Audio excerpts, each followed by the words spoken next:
Greetings and welcome to a discussion today hosted by the Atlantic Council's Geotech Center on data trust and the role that data trust can play both with the response to COVID-19 and the longer-term global recovery from everything that's happened. I'm honored to be here today with two distinguished guests. Both are senior fellows with the Geotech Center here at the Atlantic Council, and they have impressive backgrounds to speak on what data trust are. We have Lord Tim Clement Jones, who is the Liberal Democrat digital spokesperson for the House of Lords. He has also played a role as the chair for the Select Committee on Artificial Intelligence and other parliamentary activities in the United Kingdom. We're also joined by Dame Wendy Hall, who is the professor of computer science and the pro-vice chancellor and the executive director for the Web Science Institution at the University of Southampton. And together today, we're going to have a conversation both about what data trusts are, what they might mean for how we can actually respond and recover, and what tangible steps we might be able to do from the world over, because we have to get through this crisis together to make data trust real. First, I'd like to actually turn to Dame Wendy, and actually, Dame Wendy, could you actually help for our audience what we might need to be thinking about in terms of what data trusts are and why they matter? Well, if I explain the background a little, I'm a computer scientist, as you said, and I'm, my special interests are the web and the internet and multimedia. But I've always had an interest, and I've used AI throughout my career. And in 3 years ago, in 2017, which seems like a universe ago now, I was asked by the then Prime Minister, Theresa May, to co-chair a report for the UK government on AI and how to use AI to help grow the economy, which, boy, are we going to need coming out of this. And it was all about how new jobs and how we got the right skills, expertise to get people working in AI. And it was meant to be a very positive report, not focusing on job losses and so on. And as part of this, we did a lot of consultation with various groups, particularly with industry, because it was meant to be an industry-facing report. And the first thing the small companies particularly said to us was how hard it was to get hold of the data. If you're a small company developing an AI algorithm, you have the best idea in the world, but if you haven't got the data to use to train your algorithm, then you can't move forward. And part of this was because of DeepMind and the work they were doing. They had also been bought by Google, and our government was very keen to help grow AI companies in the UK. And so we started to talk about this idea of data trust, which had existed before the report, and called that term means different things to different people, and the same idea can be called different things, but it's basically about how you set up any sort of data. It could be personal data, it could be data that's very confidential to a company, it could be linked to open data, but the idea is that you set up an agreement between the people that want to share data, a legal agreement with an ethical framework to describe how you're going to share the data and under what terms and conditions. And that is termed a data trust. That's what we called it in the review. That was our top recommendation, was that the UK should consider how to do this. Now, that was published in October 2017, and it's attracted a lot of interest since then. But it's also, it's hard to get, what we need are examples of how this works. And that was proving quite hard to do. And of course, one of the things is how you actually, how you set those up and use studies for what legal framework you want to use to do it. And that was, we were looking at this, and then the pandemic hits, and it occurred to me that this is now even more important than it was before, because we will have to globally be sharing really quite personal data in order to be able to travel around the world, and we need our governments globally to have access to data about who's had the virus, what symptoms, what treatment, what work, all these things. We are going to need various types of people, the medics, the data scientists, the statisticians, to pore over this data. And we have to do this in a global way. So we not only need data trust in individual countries, we really need what we called on the AI Council that was set up last year. We talked about transnational data trust. We are going to need this mechanism, and the thing that is so where everybody stops short of doing it is, how do we do this? What legal mechanism should we use? Excellent, and thank you, Dame Wendy. And just to make sure, for those that are still sort of trying to begin the ramp up on what data trusts are, am I correct in saying that this is a case where you as an individual choose to share what data you want as part of a collective activity, a trust or some other activity? So it's not just your data, it's part of others as well. And then you've made it, you've entrusted someone to understand how that data can be used, whether it's used for health purposes only, or whether it's only used to train the AI in specific circumstances. But what makes data trust different is it's not just you making your data available, it's making it available as part of some larger collective activity. Would that be correct? No. Okay, tell me more then. You're not. You're not really correct. You're actually conflating two issues there. What Okay. you've said is really important to the subject of data trust, but you're actually, when you talk about how you decide how to share your data, you're talking there about the movements that are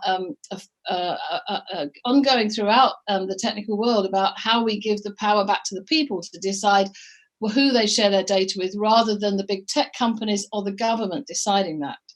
And there are lots of ways. I mean, Tim's doing his Solid project, and Tim Berners-Lee got his Solid project, and there are other ways as well that people are exploring this ownership of data issue.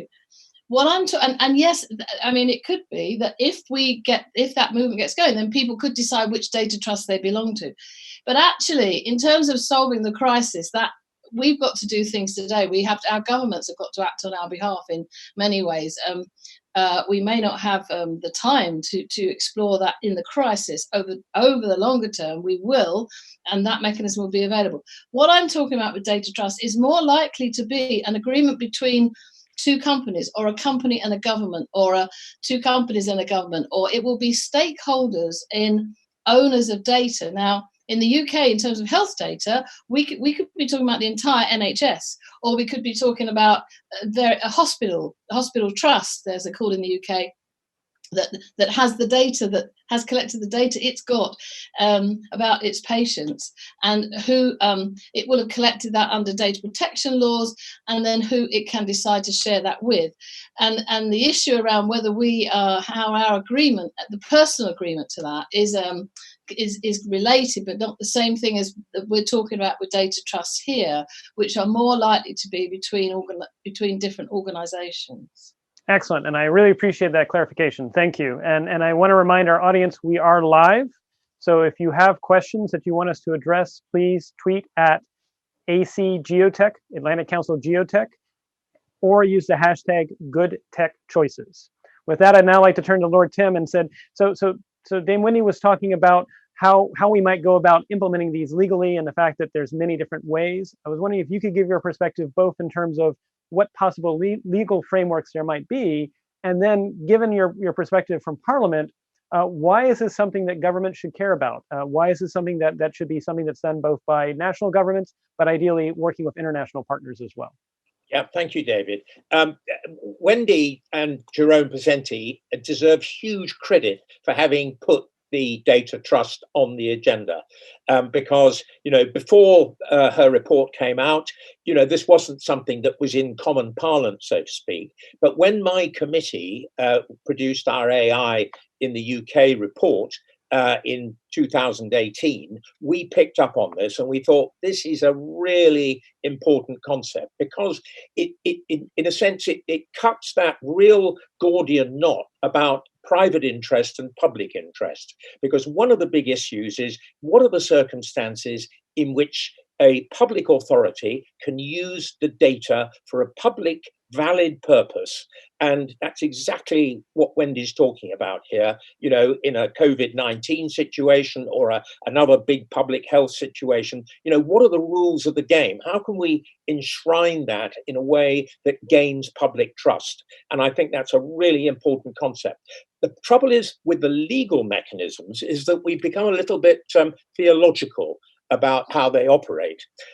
Because on the one hand, we have Oxford and Birmingham universities ranged talking about whether data really is an asset, whether it's an intangible asset like intellectual property, and therefore you can have it within the commonly described trust mechanism, or whether it's not really, it's more of a right, and therefore it's subject to contract, it's better dealt with in a corporate fashion with rules and so on and so forth.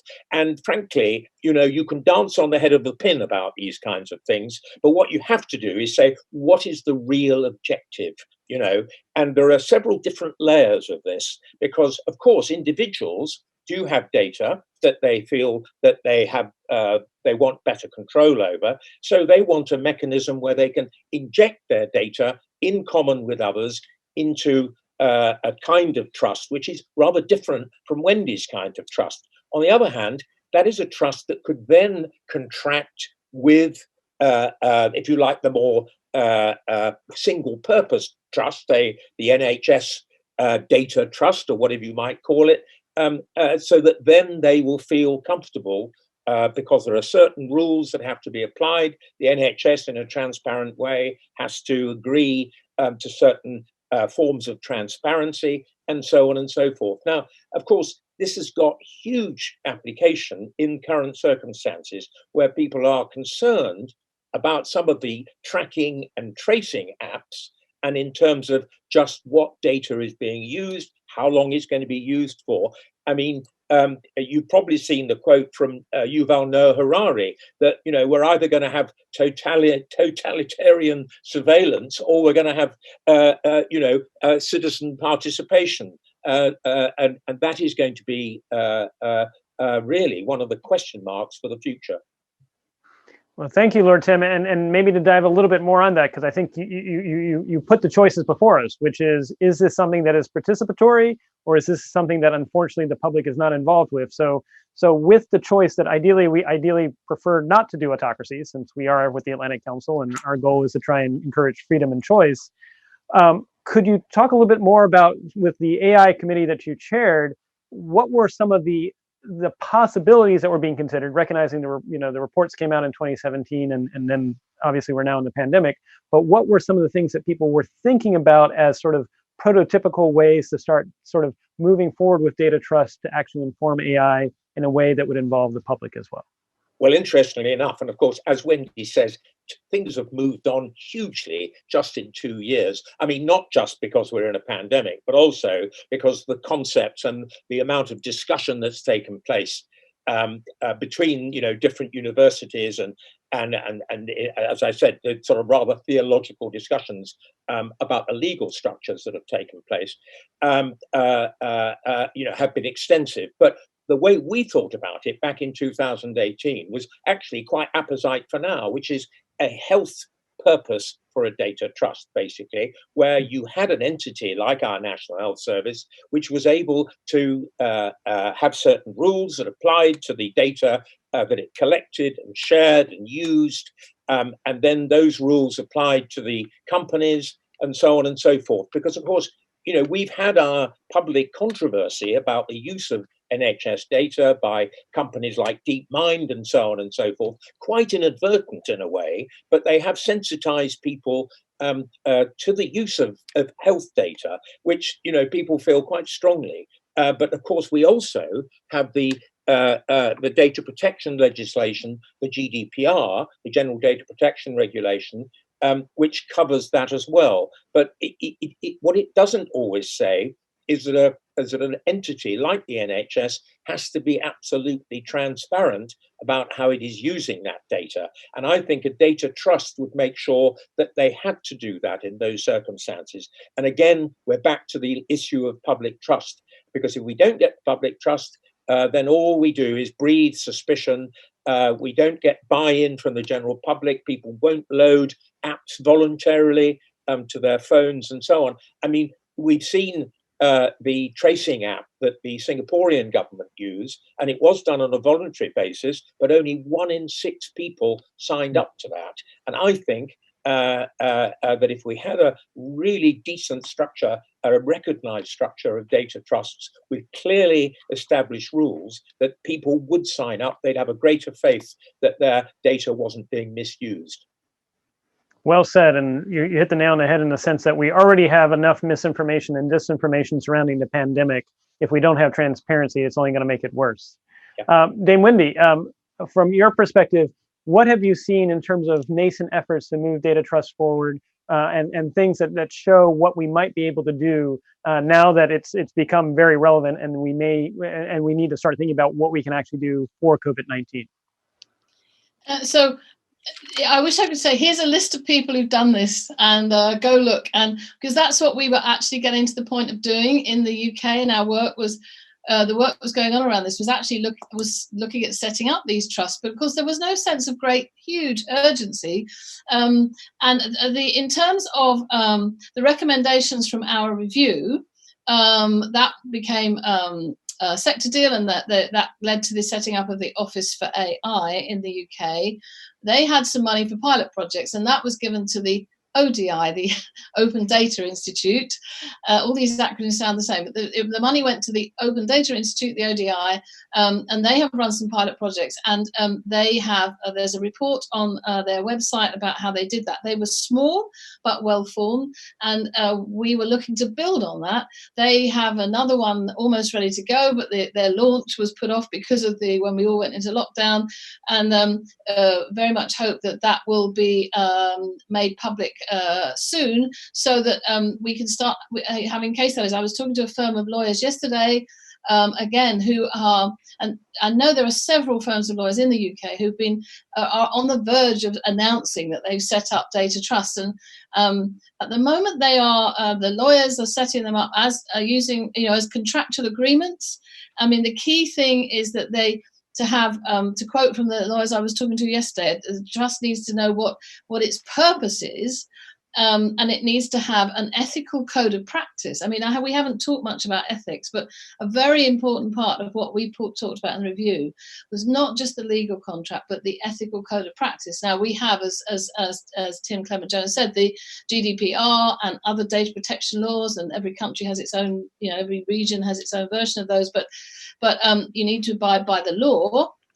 But it's the ethical code of practice and then you need to have a governance model for the trust. And of course, some people argue, this is Tim's theological point. I love the way of talking about that. Some people argue you have to use trust law to do that.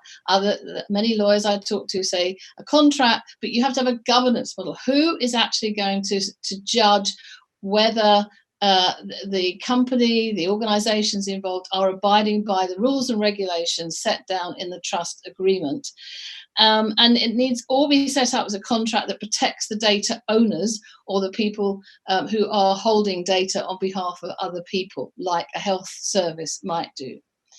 I'd like to make one other point here as a computer scientist, which is that I really don't think we want large centralized databases coming out of this. The NHS is a classic example of an organisation which in the past has spent a lot of money on IT projects, which have been millions and millions of pounds, which has not worked. And I really think that, when a government is trying to pull together data about what's happened, I mean, take a country the size of the US and how you pull together all the data about what's happened with COVID-19. What you don't do is put all that in one big database and take it away from the data owners. By the owners, I mean like the hospitals, the doctors' centres, the people who are guardians of it for the patients. Because they are the curators, they're the people that know what they've put in, they're the people that will continue to put data in. And so I firmly believe, as a computer scientist, we have to have a decentralized model for doing this, and that the centralized piece will be metadata, so you know what data is where, and so you know where to put your resources in terms of analyzing it. But that's I feel really passionate about that. I would share your passion, and I think you said it well, which is centralization is not what we're striving to do here. And if I could amplify what you were saying, Dame Wendy, is you're saying that we need to obviously spell out both a code of ethics that obviously is in keeping with the laws, but even going further and actually talking about the code of ethics, Absolutely. then also have design principles too, which is don't centralize, make sure wherever the data is best known, which is the data edge, remains with the data edge because they'll understand the nuances of their data. My own experiences in responding to outbreaks, oftentimes when you try to centralize, you find that some hospitals, they were considering cases, they counted cases differently, or they would report them only every 3 days. And so you'd see a spike every 3 days, but that was an artificiality in the data. So I like your principle about empowering the edge. On the data ethics question real quick, before I also ask Lord Tim, were there any early examples of like a simple ethical principle to have? Like, could we update and say, do unto others as they give permission to have done with their data or something like that for the 21st century? I mean, what might of course, there are a number of organizations. I mean, Europe is awash with AI and ethics. This was another huge topic of conversation before the pandemic and will continue for many years afterwards. And actually, in some ways, timing-wise, it was good we had some of those conversations before the pandemic, because there are various organizations throughout the world that have put up ethical principles for AI. And I think we could adopt some of those for, they might need to be more detailed in terms of data sharing, because many of them were quite high-level ethical frameworks.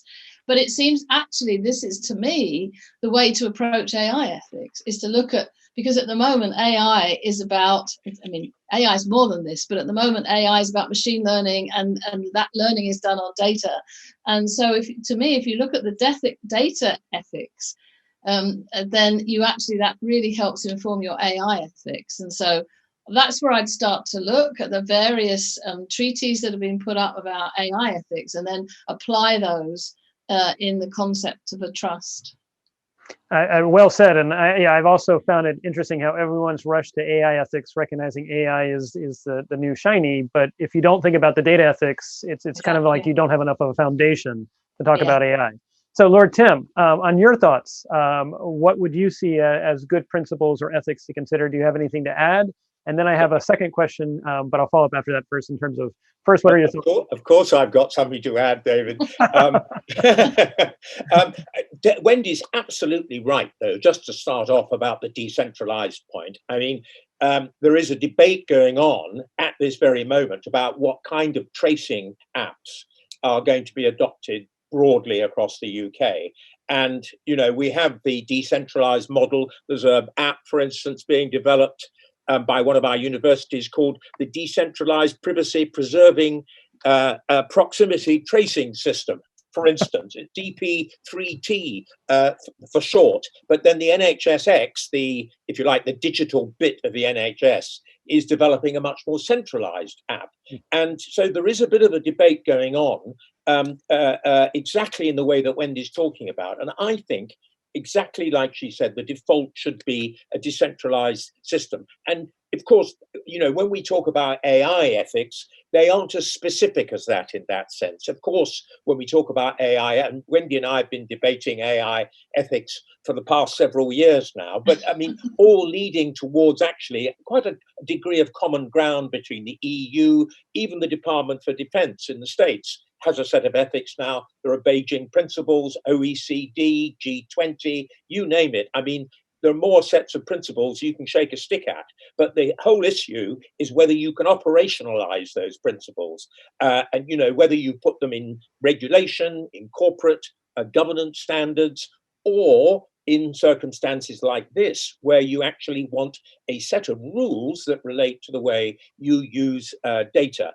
And, there are some very interesting aspects of this. The European Data Protection Supervisor, and I bet you didn't know such a person existed, because I didn't until quite recently, sent out a really useful paper talking about data use in the time of COVID, basically, and saying, look, if you are gathering data, you should be making sure that it's temporary, the purposes are limited, we know exactly what the essence of it is in terms of what the results are expected to be, and so on and so forth. So actually, I think we're all right in terms of talking about AI ethics, transparency, freedom from bias, public benefit, and so on. But I think we're going to have to go quite a bit further when we're talking about this kind of data collection, sharing, use at a time like this, because there are many, you've probably seen many articles saying, well, look, what we can't do is have a situation where this is a once for all. People collect our data. We're now in a state of surveillance, basically, and we're not going to be able to return to what most liberal democracies regard as being, our normal civil liberties, which is that we have some degree of control over our data, unless, there are specific rules such as we have in the GDPR.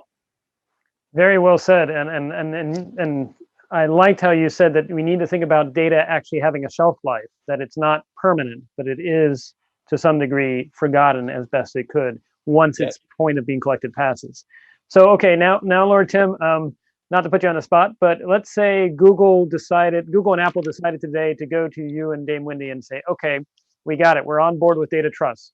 What would be the first step that you would recommend that they consider, or anybody consider, to mobilize data trust quickly to respond to the current COVID-19 crisis?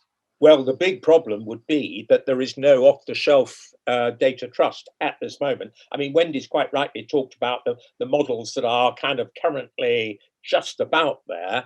But, as I say, we have this argument about whether you use a trust mechanism or you use a corporate mechanism. Now, in the UK, I would go for the equivalent of a not-for-profit, basically. There are community interest companies which are clearly seen to be for public benefit. That's their constitution. It's the way they're constituted. And I suspect that the opposite, their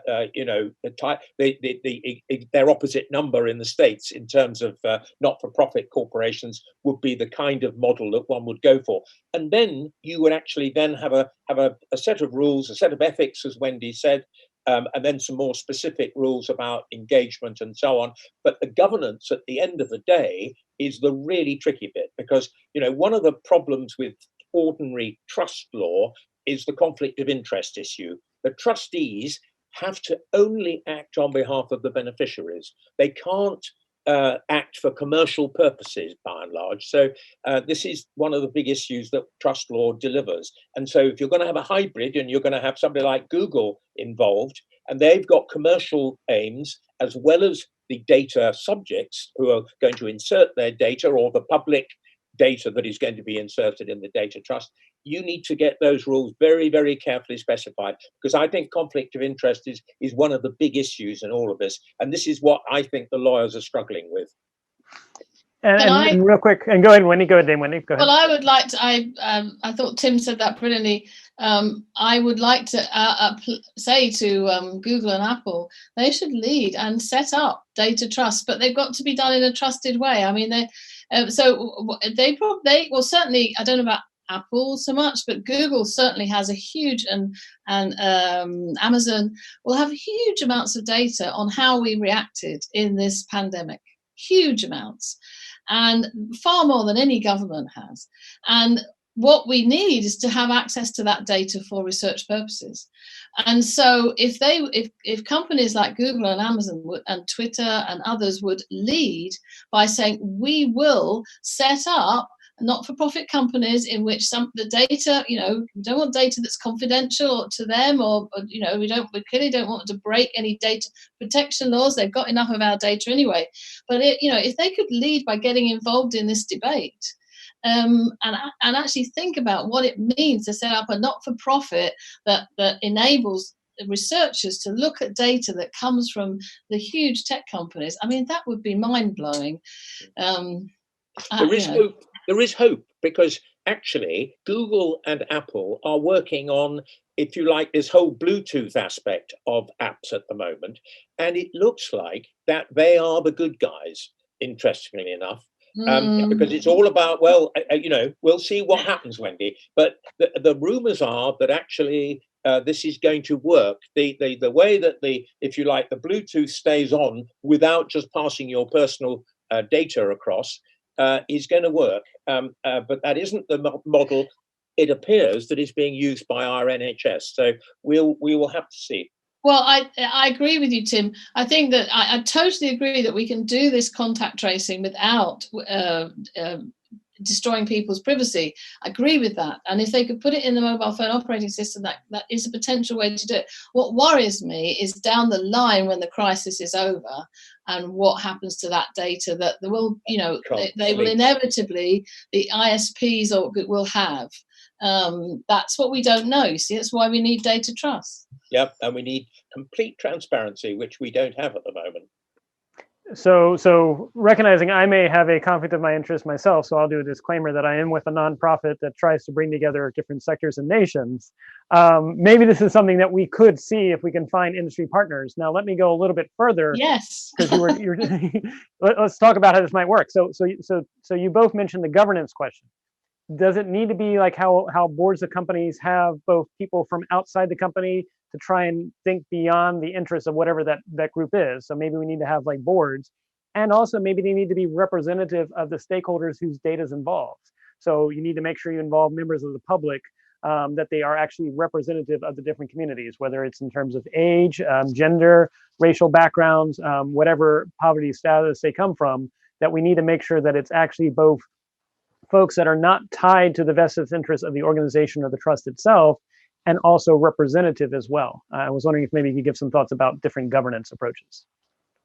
Do you want me to kick off on that? Because you're right, David, this is a big issue, but I think it depends what layer you're talking at. I mean, Wendy and I have been talking about different types of data trusts. I think if you're talking about an aggregation of citizens' data, from the bottom up, if you like, then that's one sort of model, which is much more like a cooperative model, which basically has all the stakeholders, in a sense, elect a council or whatever it is, who then run the data trust. And we've got models like that called the hub of all things, where people are pooling their data rights effectively into a single vehicle. That is one model. But I think when you get to the NHS type data trust, or you're talking about other forms of data that are held by public bodies, or are held on behalf of public bodies, then I think your point about having different interests represented,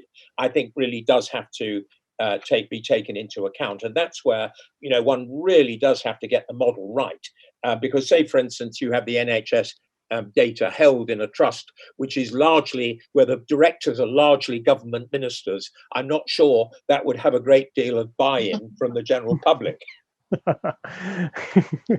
Dave, Wendy, any comments on that? Well, there will be many different types of data trusts, and we've focused here because it's where everybody's thinking is about how health data, because of the pandemic crisis. There will be, I always use the Rolls-Royce engine data as an example of a huge data set, which is very confidential to the company. I don't suppose there's much going into it at the moment, but that's another issue. How do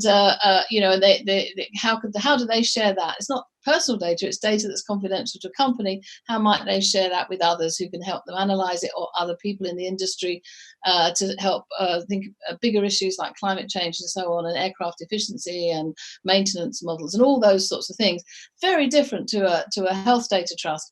But I think always, as my friend said yesterday, the lawyer, it's all about what is the purpose of the trust and setting up the governance model to sort the purpose. And certainly with health data, you're going to need people who actually can see if the rules and regulations are being adhered to. And over time, you may need authorities that help regulate this, like we do in the finance industry. You may need government to put in regulatory authorities to make sure that people are adhering to rules and regulations. And for sure, the board, the governance board of a data trust, whatever form that takes, has to have teeth. It has to be able to say, this is wrong, you must stop doing it. We all know the story of Google, who set up their AI ethics board and then didn't allow that board to see details of what was happening in the organization. And so it collapsed after a month or so, because how can you possibly advise on ethics if you don't know what's actually happening? So it's a sort of auditing role. And it will become, over time, not in this crisis, because I'm a firm believer that in this crisis, we shouldn't let perfect be the enemy of the good. But we need to have these discussions around that so that we keep things operating well for the future. And down the line, I think this whole idea of auditing data trust will be a really important issue in AI. But we can't wait for that to get sorted in the middle of a crisis. So we're getting lots of questions, and a lot of them are about how do we mobilize quickly, which you all have been addressing and I've been asking. And I'm going to try and recap what I'm hearing and chime in if I miss anything or I characterize it incorrectly. So let's say Google and Apple said they wanted to do data trust tomorrow. First, we would need to do is convene different stakeholders that have data set of value. It could be NHS, for example, in the UK. It could be private companies or other health companies that would have information that would be of use. And then try to figure out how we can work together in a way that is both transparent to what's being done, and then two, making sure we set aside self-interest of any of the individual participants and think about the good of the public. Recognizing that the public might be tied to a nation in the United Kingdom or United States, or maybe even more globally. I hear that, while obviously in the middle of a crisis, we may not necessarily be doing a lot of auditing, we need to start thinking about whatever we do, eventually having some auditing to make sure what's being done is consistent with the values instantiated. We need to also think about how we're transparent about the code of ethics that are being done, that this is not something that can be done in just a company, because a company obviously has profit incentives and stakeholder value creation incentives. This needs to be something that's outside of it as a nonprofit. And then finally, we do need to think globally, and that we need to recognize that if we're waiting for things to show up on our shores or just in our own data in the middle of a pandemic, this is truly global in nature, and so we'll be at a disadvantage. And so we need to think about how we build this coalition globally. Was there anything I missed in terms of the next first steps, which would be basically convene people, identify the rules, and start moving forward in a way that is transparent and builds trust going forward? I think you put your finger on it, David, broadly. The only thing I would say is that it's that first premise when you say Google and Apple come forward and say, we're going to set up a data trust. I think I would like to think of it more as, well, we would like to participate and help create a data trust. I think that would be probably a much more constructive way forward. I love it. That's great. Dame Wendy? And I think it's really important that this is, I'm going to use the term government-led, but I mean, if our governments are all struggling to find the right way through this crisis, and they've got to act very quickly and take decisions very quickly. And what we don't want to do is get in the way of them taking decisions that will save lives, right? So it's not about that, but it does need them to I think it needs a government effort, or at least government to say that this is an issue and that we need people to come together, the companies, and if we just take the health example, the people who've got the data, the hospitals, the NHS, the doctor centres, whatever, the drug companies are going to be huge in this. The people who are developing the tests and the vaccines need to have access to a lot of this data. Well, I'm not sure about all that, but they certainly they need. When we start, yes, they will, because when we start rolling out programs where people can self-test, or we've got vaccine programs, where do they go? All these decisions require access to data, and we need governments to recognize this now. Yeah, leadership is an absolute premium at the moment, and particularly in this data area, it is very difficult. I mean, as you know, probably, David, NHSX is a relatively new creature. They're still looking for senior employees. Some of their senior employees have only just come on board. Others are completely missing. So this is one of the problems, basically. So, we need people both, outside a health service. We need people, exactly as Wendy says, in the pharmaceutical industry and so on, to actually, volunteer and come forward and say, this is what we need to do. And the thing is, somebody has to come up and say, look, we think this is the objective. I mean, we've talked about what is the purpose of a data trust. Well, I think we could state it pretty clearly. But what we need is the actors to come together. Well said. And again, recognizing I may have a conflict of interest, given that I'm in a nonprofit that's trying to advocate for what we call data stone soup. About 2 weeks ago, we had an event in which it was identified that what we lack is cohesive data across countries and sectors to both inform the COVID-19 response and then ultimately the rebuilding. I mean, we know, for better or for worse, unfortunately, there is bias in the current data sets we are getting. You'll always have bias to a degree, but sometimes the bias is intentional. Sometimes it's unintentional, determined in terms of what one country considers to be a case versus another country, or how the data is collected and how it's reported. That it's reported every 3 days, and so you see a spike when in fact that's an artificiality. And so I raise that because you're absolutely spot on that this does need leadership, and we have the same challenge in the United States where we have vacant positions in some of our government roles that are essential here, and I think that's probably not unique to either our two countries. And so trying to figure out how we can move forward on the data side. And then there's also, I almost feel like we may need to have a updated golden rule for the COVID-19 era, which is whatever you do, recognizing you may need to do some things in the middle of a crisis, but do it with a mind that you're okay with it being done 5 years from now or 10 years from now when we're out of the crisis as well. Yes. Act in a way that's consistent with how you want to act 5 years from now too. Absolutely. What is that about? Do something in haste, repent at leisure. I can't remember. Exactly. Very well said. Haste makes More waste. haste, less speed. It was about marriage, actually, I think, but we can adapt it for this purpose. So one of the things that we've gotten is another question we've come in is to actually look a little bit more about what can we do about the quality of hospital records that are either A, poor in quality or leaky in terms of their protections. Is there some responsibility to not just try and bring together data for public good, but actually also try to actually maybe have some feedback loop to improve the quality? And maybe I'll initially go to Dame Wendy from a computer science perspective. I mean, garbage in, garbage out. What can we do to actually try and improve the data that we're actually bringing in? Well, that's a very hard question, considering everybody in the health service, health workers at the moment are so under pressure. I wish I had an easy answer. I don't have one. I think that at the moment they're doing the best they can. I think that we will learn. I don't want to. The war analogy is things get invented in wartime that are fabulously useful down the line, and we will learn from the way this is happening and the best practice of. You see amazing stories amongst all the dreadfully depressing stories. You see amazing stories of people who are achieving so much. And I don't know in the middle of the crisis, I know how to answer your question. I don't. But I think that as we move out of crisis mode, analyze one of the things we can look at is how did people collect that data under such pressure, and what were the best examples, and then teach people to adopt those methods going forward for the next crisis. Yeah. I think that's the. I think we're seeing a step change, actually, maybe not in the actual practice yet, but certainly, right across the board.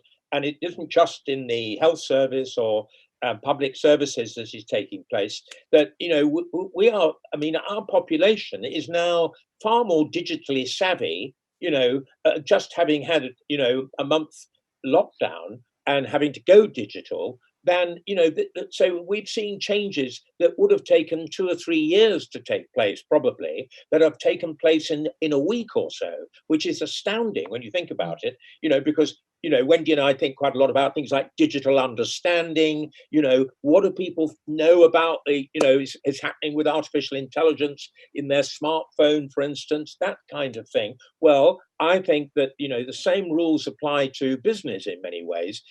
Business, all the businesses I know, they've gone digital incredibly fast, and they've had to adapt really quickly. Now, I don't know what's happening inside the health service completely, but I bet that the way in which they're collecting information has had to smarten up, within a space of just a few days, a few weeks, basically. And okay, I hope the architecture is relatively common. But of course, this is one of the big issues with our health service. Huge amounts of data where the structures are not common, there's no interoperability, etc., etc. But I'm just hoping that somewhere somebody has taken an initiative and said, look, if we're going to collect all this data, let's make it to a common format. And that will form the basis going forward of a much more coherent NHS data collection situation. Well said. And if I could, and I think that's a good segue to think about, it's not just about the immediate response and dealing with the health situation. Obviously, that's the top priority. Let's also start thinking about the recovery. And so, we've seen the contact tracing app that's been put forward by different groups, including what Google and Apple have proposed. One thing I will say, and I apologize for using my role as a moderator to at least add some commentary, coming from my own background with public health. You say using or abusing, David? Well, it's a lively conversation, so it's a middle of both. But I would say my own conversation is at least what we used to do with the response to 9/11 and with SARS and with West Nile. It was much more about behaviors. So it wasn't about individuals specifically. It was about, are we seeing a spike in people going to get over-the-counter drugs, or a spike in absenteeism of some sort, or a spike in the price of things? And I don't really see a lot of that being done right now, and that may just be because we're in the middle of the crisis and people haven't had time to think through it. But I also raise because we know that the test sensitivity with COVID-19 is challenging. That sometimes the PCR test, they give you a false positive or a false negative. Same thing with the antibody test, false positive, false negative. And so my only concern is we're going to do an experiment that's at a scale that's never been done before in terms of contact tracing. But if we're assuming that we're relying on a lab test result itself might be a false positive or false negative, that might only exacerbate the challenge. And so I like what you're saying, which is, yes, there is the contact tracing, but that's only a small part of what we're talking about. It is also thinking about what the hospitals are seeing. And now let's transition to the larger economy. Let's think about, what could be done for data trust for getting people back to work, or identifying where the biggest need is in terms of helping with education and helping people actually get their benefits if they need to rely on benefits to help with their income status. And so are there thoughts that are happening in the UK that you might be able to share with us that people are thinking about, not just the data to respond, but the data to start to rebuild? Or is it too early days right now with COVID-19? Well, I would love to be really positive in my response, but one of the things that we haven't yet elicited from government is an exit strategy, even a discussion about an exit strategy. But you're so right, David. I mean, funnily enough, this is exactly where the whole data trust aspect hits artificial intelligence, because we're talking about, machine learning dealing with large amounts of data, in the back to work situation, exactly as you say, where are the hotspots for this, where is the need for that, say agricultural workers, or, people going back to work where people, are still isolating and they need people to fill the gaps. That's exactly the kind of landscape that you're so right. Data and a proper use of data is going to be really important. But, I'm afraid I do not yet see, I mean, Wendy may, from where she sits, see this, but I don't yet see that use of data. I mean, the use of data even now is incredibly controversial, just for instance, on the number of deaths in hospital, which excludes those who die in care homes. Just basic things like that. That is not even a question of, there's nothing technical or particularly about that. It's just a way that it's collected and counted and reported. This would have happened in the analog age. So if we can't get those things right, I worry that we're not really still data savvy in government yet. But who knows? Maybe somebody, as we speak, is working on it. No, I think Wendy? Maybe Wendy. It's really difficult. I think we will see a tipping point here in some of the things that we talked about in both our reviews were hypothetical, and they're now very real. And I think so we'll see a tipping point in terms of how data is applied going forward, and what you need to have a national or a global response to something.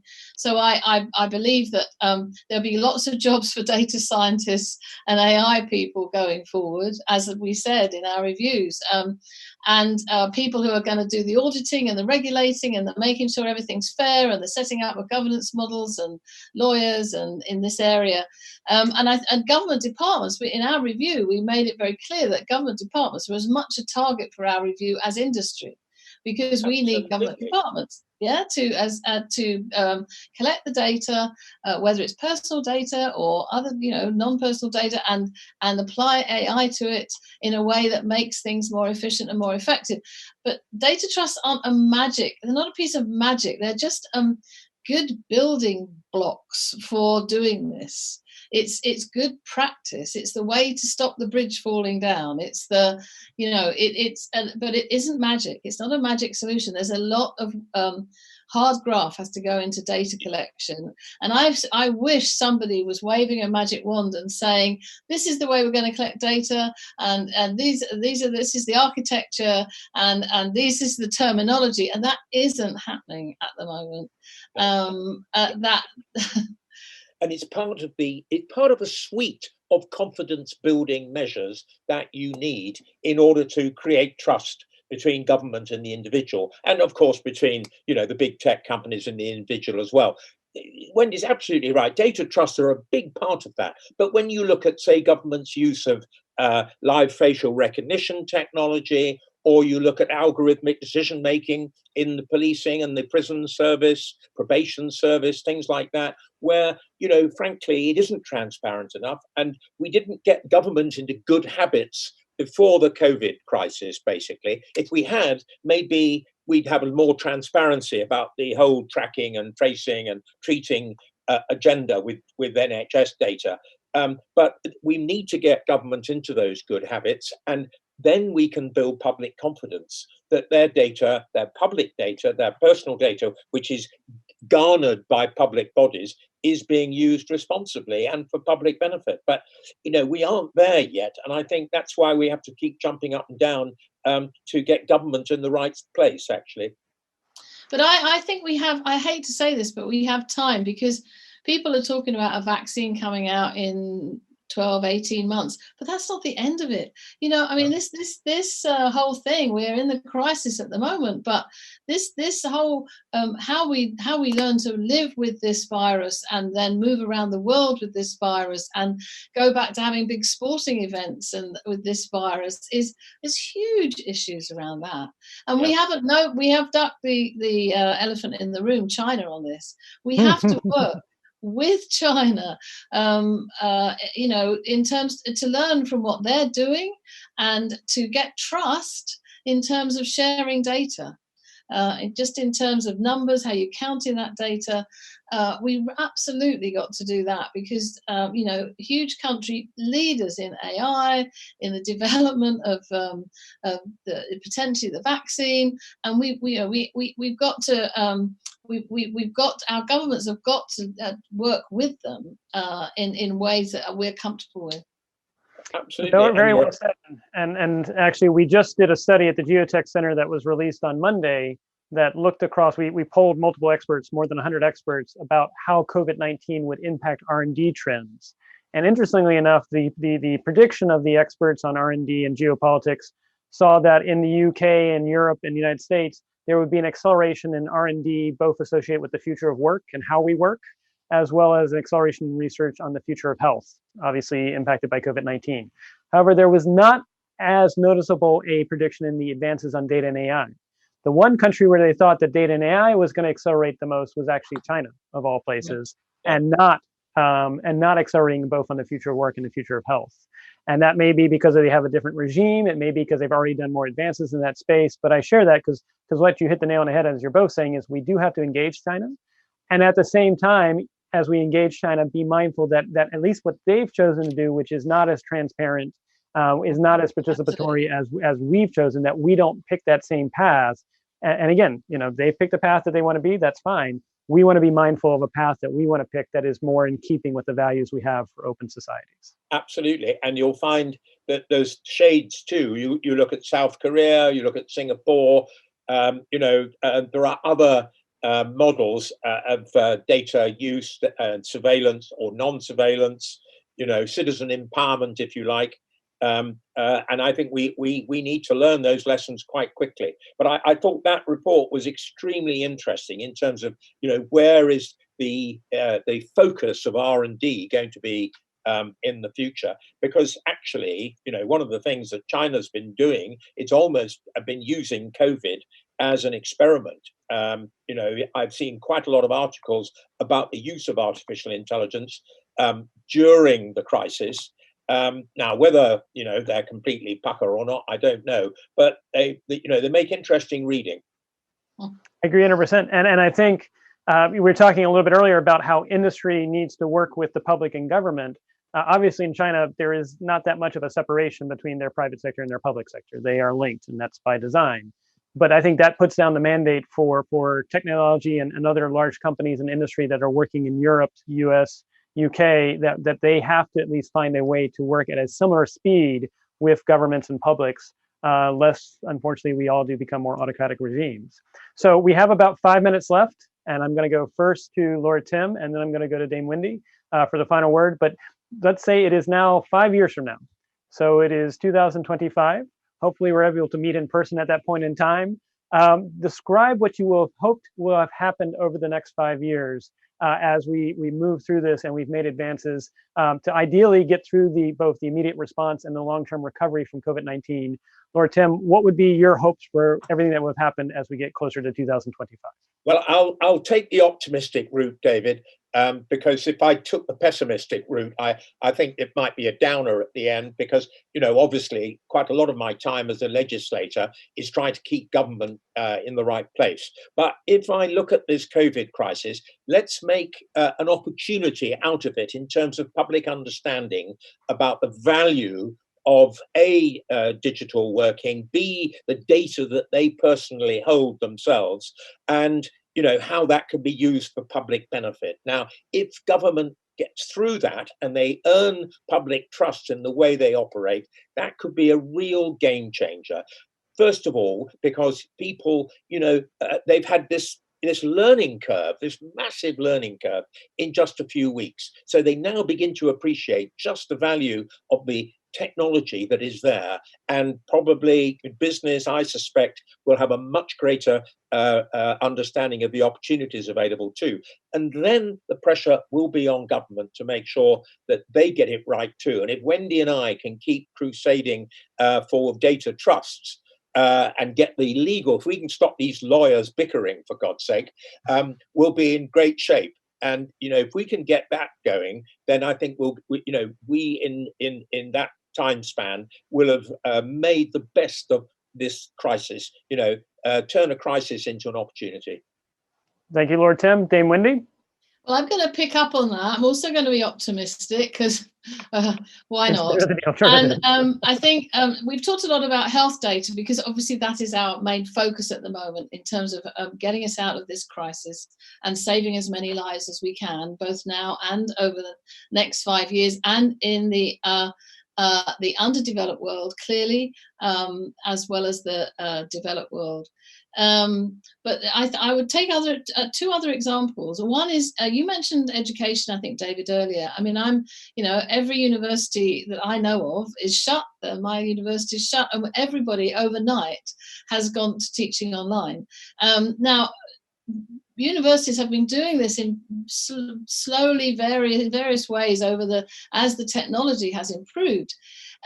Now it's all gone online, and that will change hugely the shape of education going forward in many different ways. And you can get into the argument about how much you need a bricks and mortar university, how much you need schools for all the social things. But the key thing, every university and every school should have a data trust that's set up, because you will be storing huge amounts of data about every learner who's being taught in that organization over the time they are involved in that organization. And that can be used with AI to customize the learning for that child or that student in amazing ways.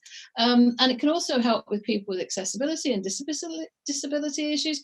There are amazing things you could do in education if you've got the data about how people are moving through pathways digitally.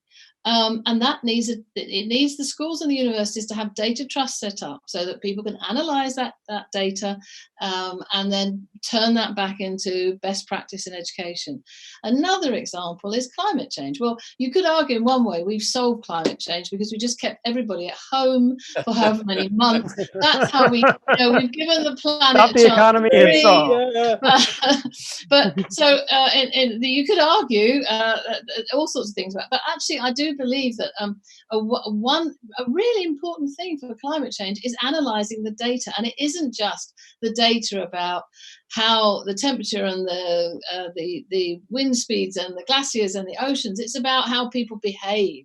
It's in terms of their instincts and what they'll do, what they'll put up with, and what they won't put up with in terms of how using less power, less energy, less traveling less. But in terms of companies and research organizations that are looking at this need data about this. And so this is another way in which data trust can be used over time. So my optimism is that if out of this crisis we do quite rapidly, with the help of our governments taking this on board, learn how to set up data trust for the good, then we can apply that in many other areas as well. As by 2025, I would like to think that we've got data trust working to help us in many different areas of our lives. Yeah. Thank you. So unfortunately, we have to wrap up for time, but I want to thank both Lord Tim and Dame Wendy for your amazing insights. This was truly a very engaging conversation. Highlighting the three things that you've thrown down for gauntlets is assuming different tech companies or other benevolent individuals and organizations want to move forward with data trust is first. Make sure you do a framework that is transparent, that involves governance, that involves ethics, and moves forward in a way that actually thinks about the good of the public. Then two, I heard the other throwing down the gauntlet by Dame Wendy, which is, let's think about this not just in terms of COVID-19, but think about in terms of improving education and how we do education, thinking about climate change and other things like that as well, that we need to understand ourselves and our societies better to be better for the planet. And then lastly, I heard the gauntlet thrown down by Lord Tim, which is resolve disputes between lawyers by 2025. Maybe we can move forward to there. But I raise that because I truly appreciate your passion, your work as positive change agents. And I do sincerely hope that we do get, from a result of this and more efforts, we get people that are coming to you to say, all right, we're ready to do this. Let's make it happen. So thank you both for being positive change agents. Thank you, David. Thank you, Atlantic Council. Thank you very much. Thank you very much. Take care all.